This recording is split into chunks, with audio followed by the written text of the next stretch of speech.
Friends, Hindi cinema के दिग्गज एक्टरों की सूची में दिलीप कुमार और राजकुमार का नाम हमेशा शामिल होता है। लेकिन आपको यह जानकर हैरानी होगी कि दोनों एक्टरों ने सिर्फ साथ में 2 फिल्मों में काम किया। उन दोनों की पहली फिल्म पैगाम साल 1959 को आई थी, जिसके निर्देशक थे रामानंद सागर। उसके बाद 1991 में सौदागर आई, जिसे निर्देशित किया था सुभाष घई साहब ने। तो चलिए हम आपको बताते हैं कि दोनों ने साथ में 36 साल काम क्यों नहीं किया। अगर आपको मेरी वीडियो पसंद आए तो please subscribe, like and share जरूर कीजिए। तो चलिए वीडियो शुरू करते हैं। जब फिल्म पैगाम बन रही थी तब एक घटना घट गई जो दोनों के बीच एक दीवार बनकर 36 साल खड़ी रही।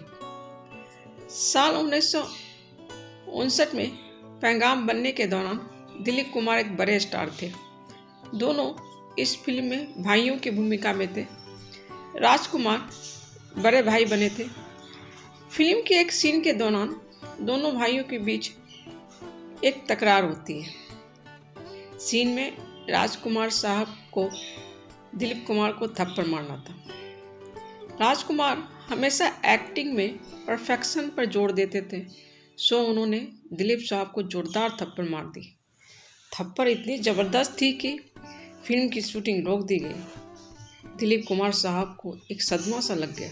फिर काफ़ी प्रयास के बाद फिल्म की बाकी शूटिंग पूरी की गई और फिल्म रिलीज हो गई।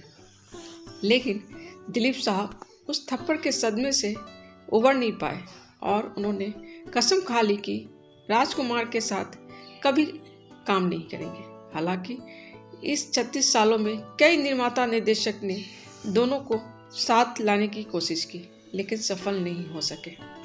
आखिरकार 1991 में सुभाष घई के प्रयास से इस दुश्मनी का अंत हुआ।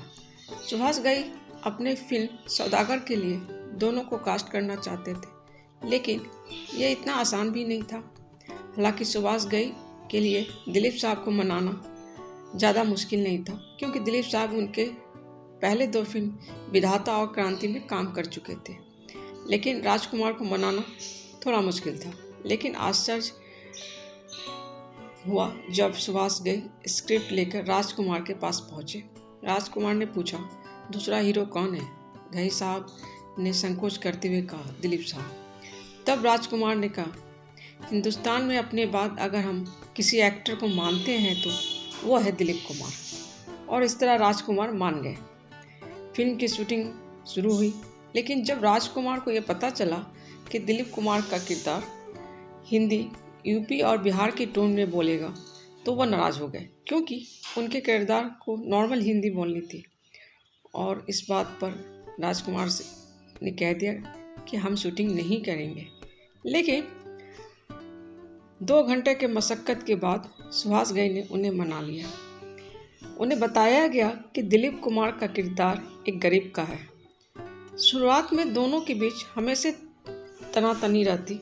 सुभाष घई ने न सिर्फ दोनों को स्क्रीन पर एक साथ लाया, बल्कि उनकी पुरानी दुश्मनी भी दोस्ती में बदल दी। सुभाष घई साहब कहते हैं, मैंने सीख लिया था कि ईगो वाले कैरेक्टर को कैसे हैंडल किया जाता है।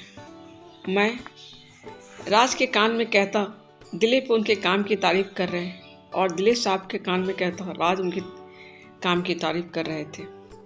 इस तरह दोनों नज़दीक आ गए और सारी मनमुटाव समाप्त हो गई और सौदागर रिलीज हुई और वो उस साल की ब्लॉकबस्टर फिल्म साबित हुई। फ्रेंड्स, आप कमेंट करके ज़रूर बताएं कि आपने सौदागर देखी है या नहीं।